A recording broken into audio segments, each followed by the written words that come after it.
काले पीपल का राज।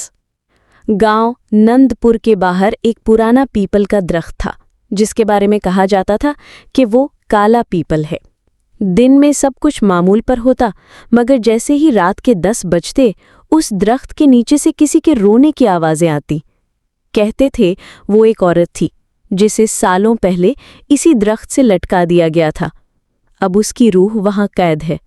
एक दिन गांव के नौजवान सलीम ने दोस्तों से शर्त लगा ली कि वो रात 10 बजे दरख्त के नीचे जाएगा।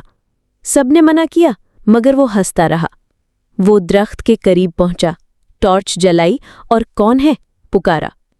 अचानक हवा चलने लगी, दरख्त की शाखें हरकत में आई और सलीम को किसी ने गर्दन से पकड़ लिया।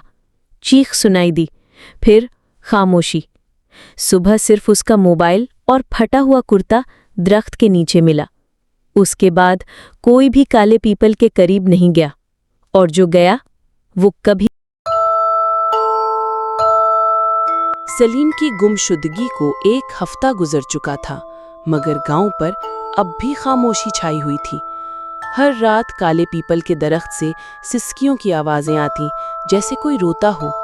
गांव के बुजुर्गों ने कहा, 5 रुपए का नुकसान मंजूर है, पर उस दरख्त के पास नहीं जाऊंगा।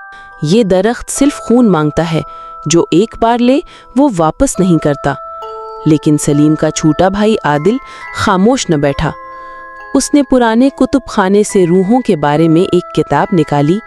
उसमें लिखा था कि अगर दरख्त के नीचे मरने वाले का नाम 3 बार पुकारा जाए और वो जिंदा हो तो वो जवाब देगा।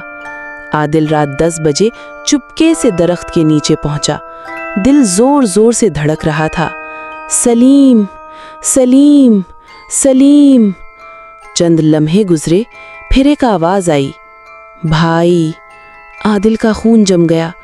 दरख्त की जड़ों में से एक हाथ निकला, फिर दूसरा, और फिर एक साया जो सलीम की शक्ल जैसा था, मगर आंखें बिल्कुल स्याह थीं।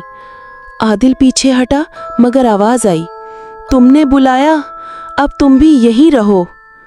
अगली सुबह दरख्त के नीचे 2 जूते पड़े थे।